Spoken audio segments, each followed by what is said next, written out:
નમસ્કાર દર્શક મિત્રો, સ્પાર્ક ટુડે ન્યૂઝમાં આપનું સ્વાગત છે। મોહરમનો મહિનો ચાલી રહ્યો છે। મોહરમના મહિનામાં બે રોઝા જે મુસ્લિમ સમાજના જે લોકો છે તેઓ રાખતા હોય છે, ત્યારે આજ રોજ વડોદરા શહેરના મંસૂરી રોશનનગરના જે લોકો છે તેઓ દ્વારા દર વર્ષની જેમ આ વર્ષે પણ આ જે ઇફતારી છે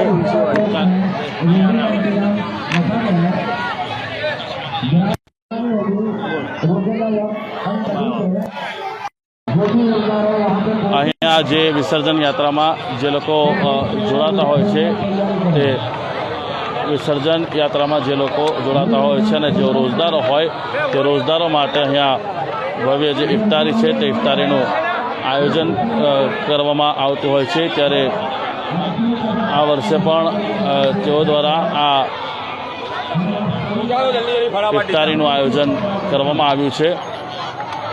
જગદન બિલ્ડિંગ એટલે ફતેપુરા 4 રસ્તાથી આ જે સરસિયા તળાવ જવાનો આ માર્ગ છે તે માર્ગ પર રોઝા ઇફતારીનું આયોજન કરવામાં આવ્યું છે।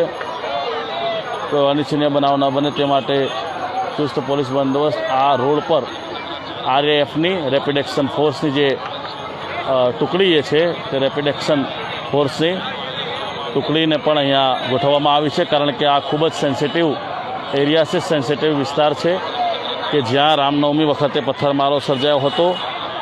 ત્યારે કોઈ અનિચ્છનીય બનાવ ન બને તે માટે પોલીસ વિભાગ દ્વારા સતર્કતા અપનાવતા RAF, SRP, DCB, PCB, SOG તથા વિવિધ પોલીસ સ્ટેશનના પોલીસ ઇન્સ્પેક્ટરો અને પોલીસ સ્ટાફને અહીંયા ખડે પગે તૈનાત કરવામાં આવ્યો છે। આ મુખ્ય માર્ગ છે। હવે અહીંયાથી જ્યારે ઇફતારી જે છે તે ઇફતારી પૂર્ણ થશે અને ત્યારબાદ મોટાભાગના જે તાજિયા છે તાજિયાની અહીંયા આવવાની શરૂઆત થશે અને આ એ જ મુખ્ય માર્ગ છે કે જ્યાંથી સરસિયા તળાવ, જે તાનલજા, પછી મચ્છીપીટ અને હાથીખાના જેવા જે વિવિધ વિસ્તારના જે તાજિયાઓ જે છે તે તાજિયાઓ અહીંયાથી નીકળશે અને તેનું વિસર્જન જે છે તે વિસર્જન કરવામાં આવશે।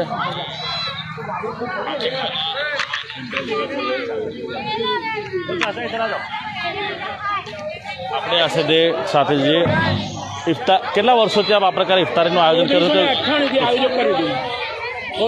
હું પૂછ આ તમને અહીંયા પૂછ્યા બોલું, કેટલા વર્ષોથી આયોજન કર્યું છે અને કયું ગ્રુપ છે આપણું?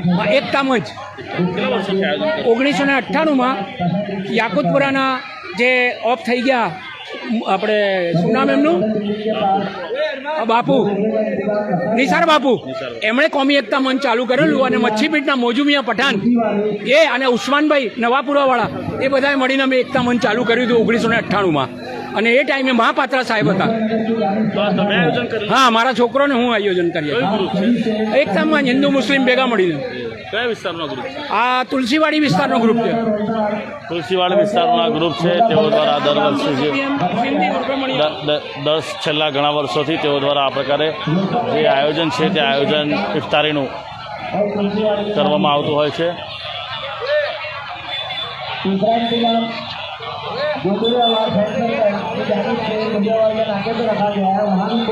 અલગ અલગ જે વિસ્તારમાં જેવું આ જગદન બિલ્ડિંગની પાસે જે પ્રકારે આયોજન કરવામાં આવ્યું છે એ પ્રકારનું આયોજન અલગ અલગ અંતરે ખાસ કરીને કરવામાં આવ્યું છે।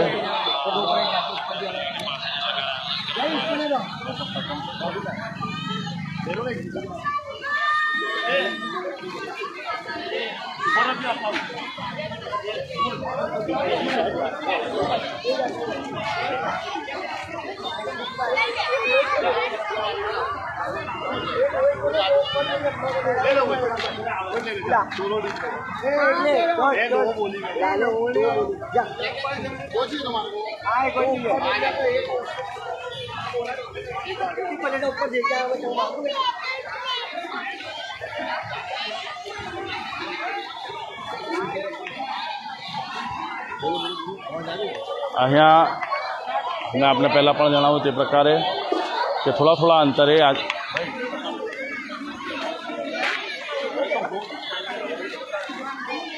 જે અહીંયા દર વર્ષની જેમ આજે તુલસીવાડ વિસ્તારનો જે ગ્રુપ છે તેઓ દ્વારા ઇફતારીનું આયોજન કરવામાં આવ્યું છે। ખાસ કરીને જે મોહરમનો જે મહિનો હોય તે મોહરમના મહિના દરમિયાન બે રોઝા ખૂબ જ મહત્ત્વના હોતા હોય છે, ત્યારે જે રોજેદારો હોય તેઓ માટે આ જે જગદન બિલ્ડિંગ જે છે જગદન બિલ્ડિંગની પાસે આ જે ઇફતારી છે તે ઇફતારીનું આયોજન કરવામાં આવ્યું છે. કેમેરામેન અબરાર શેખ સાથે હું Adil Patel, spark today news, Vadodara.